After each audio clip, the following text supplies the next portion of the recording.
नमस्कार दोस्तों। चलिए आज आप लोगों को एक ऐसे अद्भुत और चमत्कारी नाथ संप्रदाय के मंदिर श्री चौरंगी नाथ जी के दर्शन यात्रा पर ले चलता हूं, जहां पहुंचने मात्र से एक विशेष आत्मिक शांति मिलती है। ऐसी मान्यता है कि श्री चौरंगी नाथ जी के दर्शन से आपके ऊपर लगे झूठे आरोपों का निवारण हो जाता है। हम निकल पड़े हैं श्री चौरंगी नाथ जी का मंदिर के लिए, जो उत्तरकाशी से लगभग 25 किलोमीटर की दूरी पर स्थित है। आइए रास्ते में चलते चलते आपको श्री चौरंगी नाथ जी से जुड़ी कहानी सुनाते चलता हूं। एक पौराणिक कथा है कि भगवान शिव ने हलाहल विष पिया, जिसके कारण चंद्र को अमर योग प्राप्त हुआ।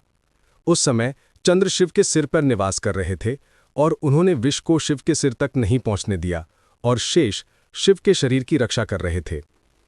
इस कार्य से शिव आदिनाथ ने चंद्र और अनंत शेष को नाथ योगियों की दीक्षा दी। चंद्र को चौरंगी नाथ अर्थात पूर्ण भगत के शरीर में अवतरित होने और अपनी भक्ति सिद्ध करने का अवसर मिला। चंद्र का जन्म एक राजसी परिवार में हुआ था और बाद में वयस्क होने पर उन्हें अपनी सौतेली मां द्वारा यौन उत्पीड़न के झूठे आरोपों का सामना करना पड़ा।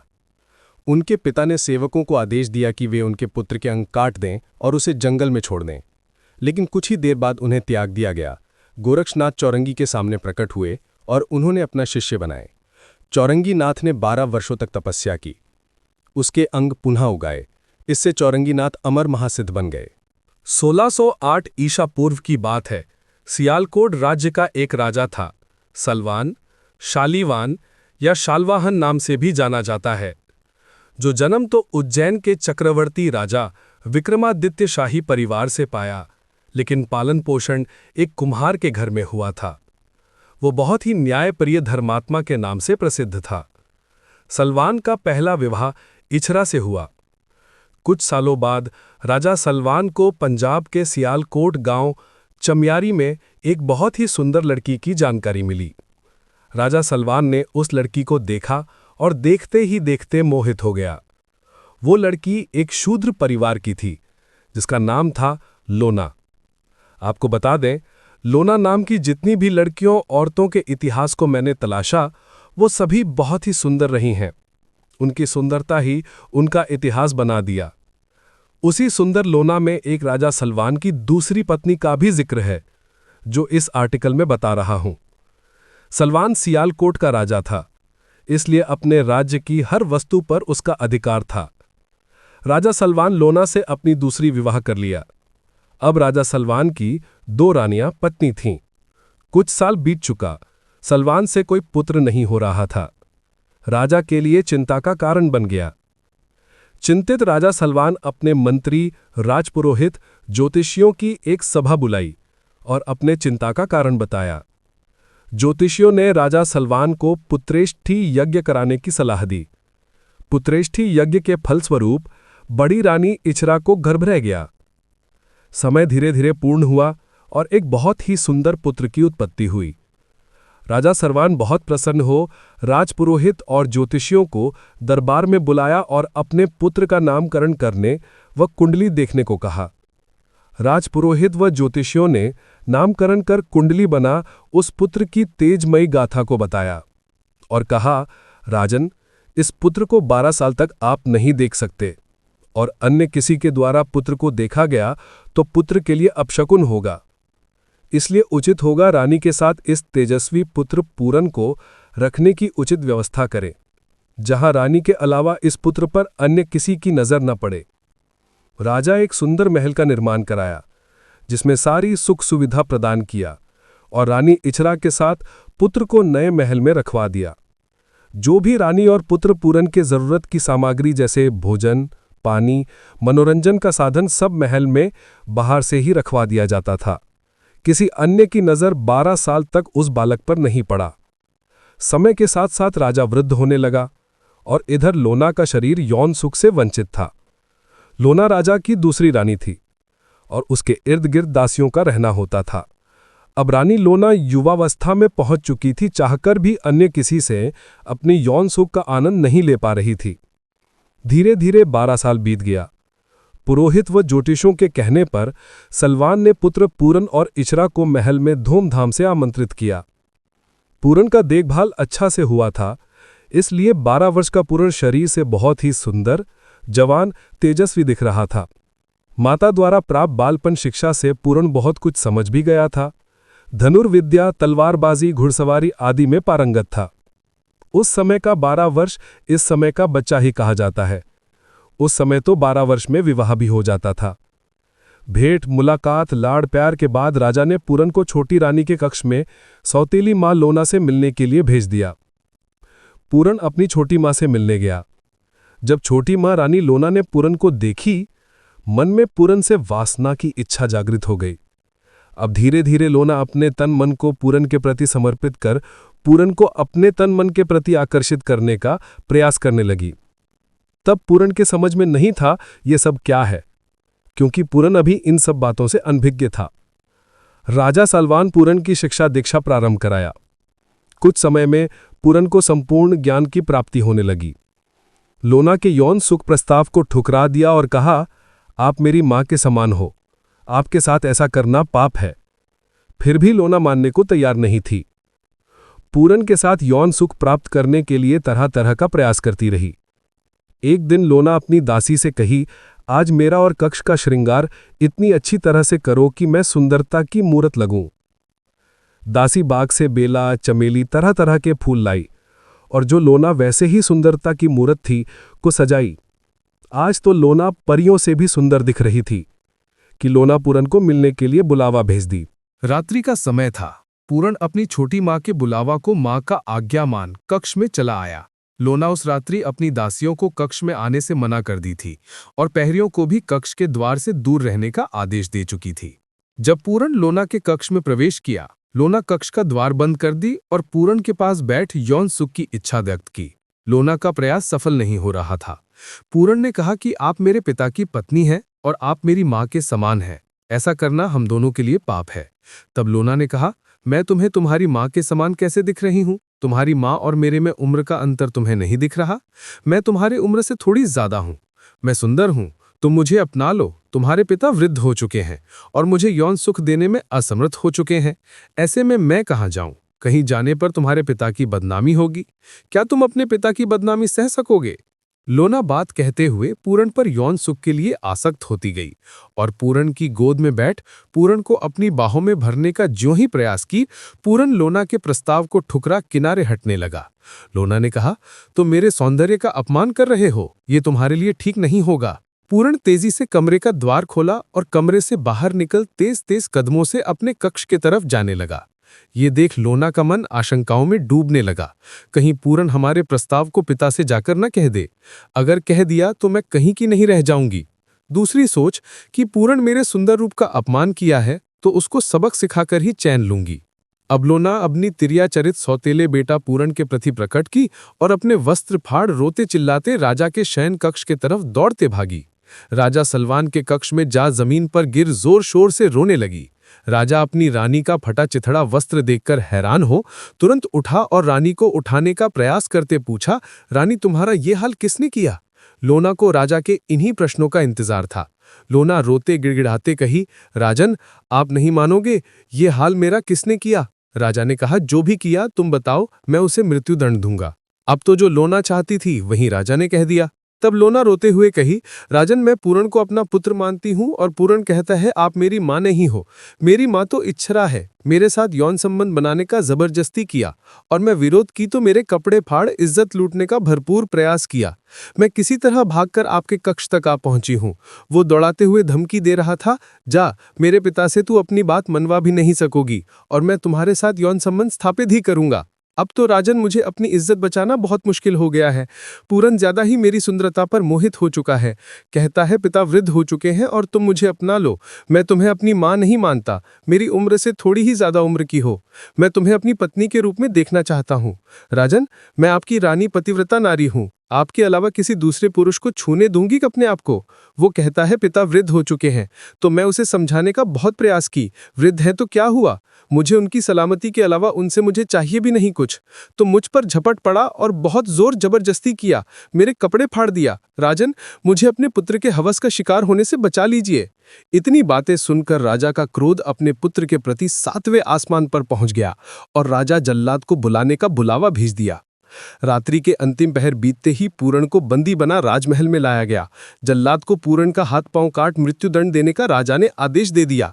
जल्लाद तो जल्लाद ही होता है, लेकिन पूरण जल्लाद को बेकसूर नजर आ रहा था, किंतु राजा पूरण की एक न सुनी और राजा का हुक्म था तो जल्लाद को पालन करना ही था। राजा के हुक्म के मुताबिक पूरण का हाथ पैर काट जल्लाद पूरण को जंगल की तरफ फेंकने ले जा रहा था कि पूरण के शरीर से एक तेज प्रकट हुआ जिसे जल्लाद ने सह नहीं सका। जल्लाद वहीं जंगल के कुएं में फेंक महल में वापस आ राजा को बताया कि पूरण का हाथ पांव काट जंगल के कुएं में फेंक दिया गया है, अब वो मृत्यु को प्राप्त हो गया है। रानी इच्छरा को ये दुख सहा नहीं जा सका और वो पुत्र के वियोग में पागल सी हो गई। पूरण कुएं में कराहता रहा, किंतु किसी की हिम्मत। रात्रि होने को थी। गुरु गोरखनाथ का जत्था वहीं आते आते थक चुका था। गुरु गोरखनाथ के कहने पर सभी नाथ साधु शिष्यों ने वहीं उस रात के लिए अपना पड़ाव डाल दिया। भोजन बनाने के लिए कुएं से पानी लाने कुछ शिष्य गए तो उस कुएं से किसी के कराहने की आवाज सुनी। शिष्य सन्यासी दौड़ते हुए गुरु गोरखनाथ के पास आए और बताया, उस कुएं से किसी के कराहने की आवाज आ रही है। त्रिकालदर्शी गुरु गोरखनाथ कुएं के तलहटी पर जाकर देखे तो उस बालक में शिव के मस्तिष्क पर विराजमान चांद का आभास हुआ। सब शिव की लीला समझ गए और कटे हाथ पैर वाले बालक को अपनी योग माया से बाहर निकाला। गुरु गोरखनाथ तो सब जान ही चुके थे, फिर भी पूरण ने अपनी पीड़ा भरी गाथा बताई। भगवान शिव के मस्तिष्क पर विराजमान चांद का दूसरा जन्म राजा सलवान के पुत्र के रूप में इच्छरा के गर्भ से देख हठयोगी गुरु गोरखनाथ पूरण को अपने शिष्य के रूप में स्वीकार किया। तेजमयी गुरु गोरखनाथ की कृपा से पूरण का दर्द समाप्त हो गया और अपने जीवन का उद्देश्य का पता चल गया। अब गुरु गोरखनाथ की कृपा तंत्र विद्या से पूरण को हाथ पैर मिल गया। गुरु गोरखनाथ के बताए मार्ग पर पूरण चलने लगा और तंत्र विद्या सहित कठिन साधना प्रारंभ कर दिया। एक दिन गुरु गोरखनाथ की सेवा में लगा शिष्य पूरण चलते चलते राजकुमारी सुंदरा के राज्य में चला गया। सभी योगीजन को भूख प्यास लगी थी। गुरु का आदेश हुआ, शिष्य पूरण, आज हम लोग यहीं विश्राम करेंगे, तुम भोजन की व्यवस्था करो। गुरु का आदेश मान भिक्षाटन के लिए निकल ही रहा था, तब गुरु ने चेताया, इस राज्य की राजकुमारी बहुत निर्दयी हैं, साधु संतों को भिक्षा नहीं देती, मृत्यु दंड दे देती हैं।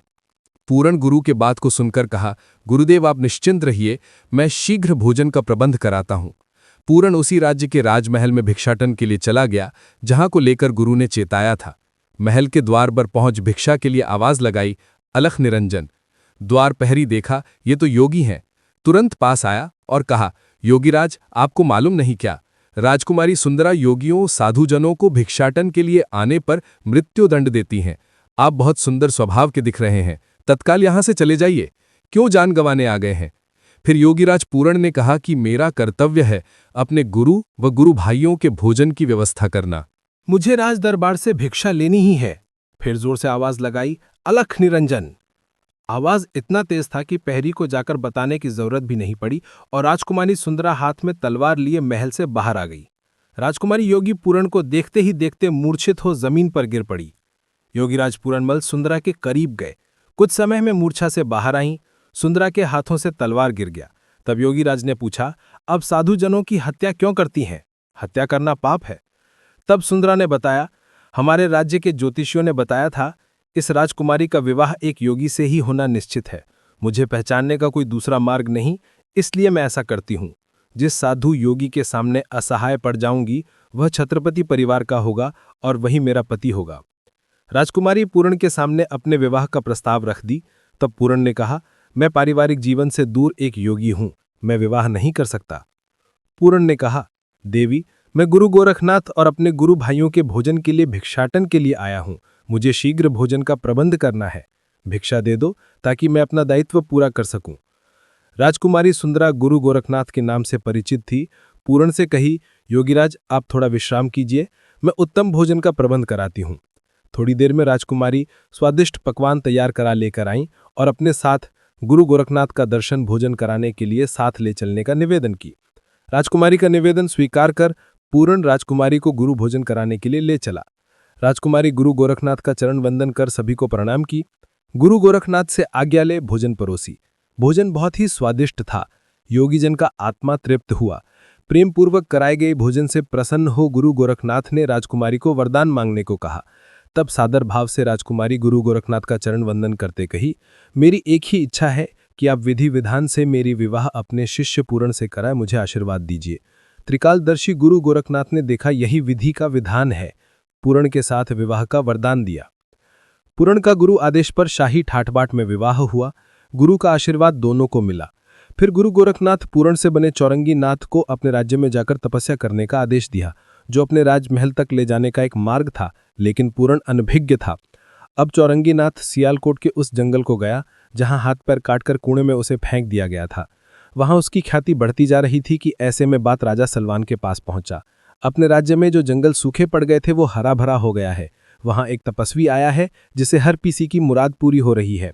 राजा सलवान योगीराज चौरंगीनाथ को अपने महल बुलाया और कहा, मेरी कोई संतान नहीं है, आगे मेरे राज्य का उत्तराधिकारी कौन होगा, इस बात की चिंता मुझे सता रही है। तब चौरंगीनाथ ने कहा, अपनी रानियों को बुलाइए। रानी इछड़ा का तो हालत ठीक नहीं था, फिर भी दोनों रानियां राज दरबार में आईं। तब चौरंगीनाथ ने कहा, महाराज, आपको तो पहले ही बड़ी रानी इछड़ा के गर्भ से एक तेजस्वी पुत्र प्राप्त हो चुका है। तब राजा शालवाहन ने कहा कि वो मेरा पुत्र बहुत खोता था, जो अपनी ही छोटी मां के साथ दुराचार करने की कोशिश की। मैंने उसे न्याय के अनुसार मृत्युदंड दे दिया। तब चौरंगीनाथ ने कहा, राजन, आप न्यायप्रिय कैसे हो सकते हैं? आप तो अपनी पत्नी की ही बात मानदंड निर्धारित कर दिया। राजा कुछ समझ नहीं पाया कि चौरंगीनाथ ने कहा, रानी लोना अगर सही सही बात बताएं तो उन्हें एक सुंदर सुयोग्य पुत्र होगा। इतना सुनकर लोना सारी बात कह दी कि पूरण की सुंदरता और जवानी को देखकर मैं अपने आप को रोक नहीं पाई थी। पूरण मुझे यौन सुख देने से मना कर दिया। मुझे लगा एक तो वो मेरी सुंदरता का अपमान किया, दूसरा डर था कहीं हमारी जोर जबरदस्ती को वो अपने पिता से कह दिया तो मैं कहीं की नहीं रह जाऊंगी। राजन, आप तो तभी मुझे यौन सुख देने में असमर्थ बुढ़े हो चुके थे जब पूरण दूसरे महल में दीदी इछड़ा के साथ रहता था। मैं यौन सुख के लिए व्याकुल रहती थी। मुझे पूरण को अपनाने के अलावा दूसरा कोई मार्ग नहीं दिखाई दे रहा था, तो मैंने ही पूरण के साथ संबंध स्थापित करना चाही। पूरण नहीं चाहा। इतनी बात सुनकर राजा को ऐसा लगा कि प्राण पखेरु ही उड़ जाएंगे, जैसे पुत्र के वियोग में राजा दशरथ के उड़ गए थे। पूरण से बना चौरंगीनाथ जब देखा कि मेरे आंखों के सामने ही मेरा पिता पुत्र वियोग में प्राण त्याग देगा, तब चौरंगीनाथ ने कहा, राजन, वो आपका पुत्र मैं ही हूं, आंखें खोलिए। राजा को जैसे लगा कि खुशी का ठिकाना ही नहीं है। जिस माँ की आंखों की ज्योति चली गई थी रोते रोते, उस माँ इछड़ा के आंख की ज्योति वापस आ गई और स्तन से दूध टपकने लगा। राजा सलवान और रानी इछड़ा पूरण को गले लगा प्यार दुलार करने लगे और लोना को अपने किए पर पछतावा हो रहा था। पूरण का पैर पकड़ना चाहिए, तब तक पूरण झपटकर ऐसा करने से रोका और अपनी छोटी माँ को अपने पर पुत्र का अधिकार दे अपने गले लगा लिया। अब पूरण ने कहा, राजन, आपको मुझ जैसा ही पुत्र प्राप्ति छोटी माँ के गर्भ से होगा। छोटी माँ को भी अपने गर्भ से पुत्र सुख का अनुभव होगा, जिसका नाम होगा रिसालू। वही इस राज्य का उत्तराधिकारी होगा। अब महल में खुशियां ही खुशियां थी। तब तक चौरंगीनाथ अपने गुरु के पास जाने की आज्ञा मांगी। माँ इछड़ा का हृदय दुखों से भरने लगा। रोकने का प्रयास की तो कहा, माँ, आपकी देखभाल के लिए राजकुमारी सुंदरा आपके साथ रहेगी और आपके अंतिम समय में मैं आपके पास आ जाऊंगा। मुझ पर आपका जितना हक है उससे अधिक गुरु गोरखनाथ का है, जो मुझे दूसरा जीवन प्रदान किया है। मैं एक योगी हूं, मैं यह राज सुख नहीं भोग सकता। राजकुमारी से बनी पत्नी सुंदरा को वचन दे चौरंगीनाथ अपने गुरु गोरखनाथ के सानिध्य में चले गए। ये थे राजा के बेटे शेर सिंह, इनके पिताजी का नाम था। इनकी दो माताएं थी। इनकी जो सौतेली माता थी, उन्होंने इन पे गलत आरोप लगा दिया था। इसके कारण इनके पिताजी ने क्रोध में आके इनके हाथ पांव काट दिए, जंगल में छोड़ दिया था। गोरक्षनाथ कहीं जा रहे थे, गोरक्षनाथ ने इनको देखा, अपने स्थान पे ले गया। वहाँ इनकी योग की शिक्षा से हाथ पांव जुड़ाए। फिर इन्होंने भारत भ्रमण किया था। फिर ये यहाँ पे आए। यहाँ पे इन्होंने 12 साल तपस्या की। तब से इनका नाम चौरंगीनाथ पड़ा, क्योंकि 4 अंग नहीं है।